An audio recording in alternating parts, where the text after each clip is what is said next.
Good morning. I just wanted to do a video. I guess it's like a response video to some videos that I watched from Little Beans Garden, Grow Me Something Mister, and New Orleans Gardener. So New Orleans Gardener, Miss Linda, and Grow Me Something Mister, Chris, they are in Louisiana. And Little Beans Garden Cheese in Pomona, California.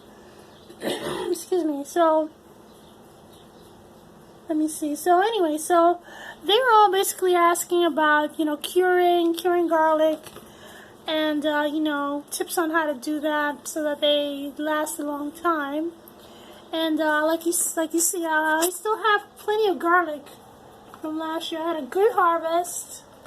And my garlic is doing really well. I haven't had a lot of sprouting, which is fantastic. I actually got a little bit of sprouting, I think it was December.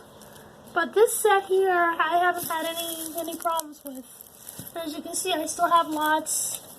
I'm about to harvest a set, probably in about maybe like 2 weeks or so. Anyway, this garlic here is not too, it's a little bit, I don't want to say it's mushy, but it's drying out because it's been this long, it's been a year. And, I was trying to do this before with another head. So I don't know if it's because this is a long neck type, not long neck, hard neck type, but I didn't get too much sprouting. So anyway, this is a clove that I peeled earlier, and as you can kind of see, wait, let me turn off the, there you go.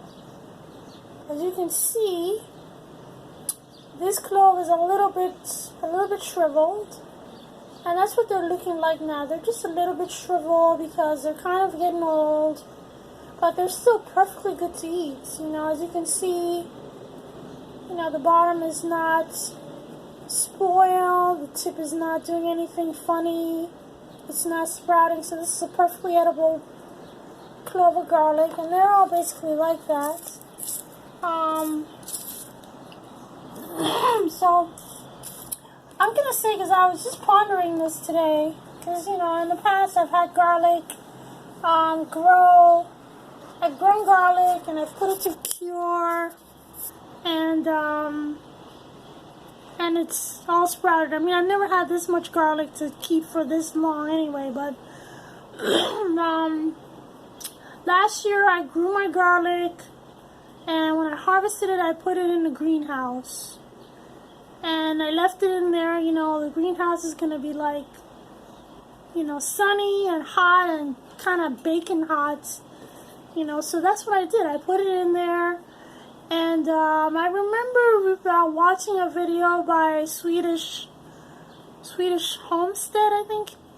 And he was saying that when he harvests his garlic and he puts it to cure, excuse me, he puts it up on the rafters of his barn. It's really warm up there, and that's actually where he keeps his garlic year round, where it's very warm. And he says that there's something about the garlic staying warm through the year that keeps it from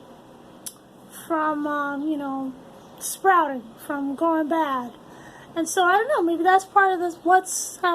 I've had success with my garlic, all this time. I put it to, I want to say essentially bake in the greenhouse. It didn't bake, but it really did,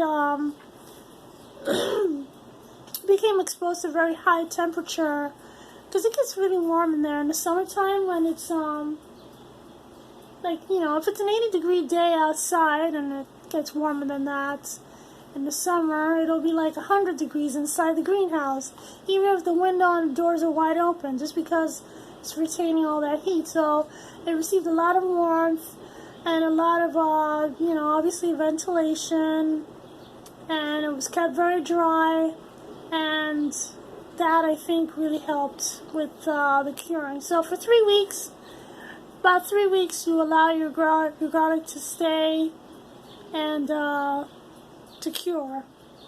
And I think that's the best for long-term storage. And then I braided my garlic, and, you know, after 3 weeks, and the leaves were very brittle. So I would recommend that you braid it after about a week, maybe 2, if you're gonna braid the garlic. You're just gonna cut them off and just put in a basket or whatever. Then you know, it doesn't matter. But to braid, I think I would say maybe after a week or 2 of curing. So that's it. That's all I have to say. I just wanted to mention something while I had it on my mind, because I know I'm gonna forget later. So anyway, that's it for now. Thanks for watching.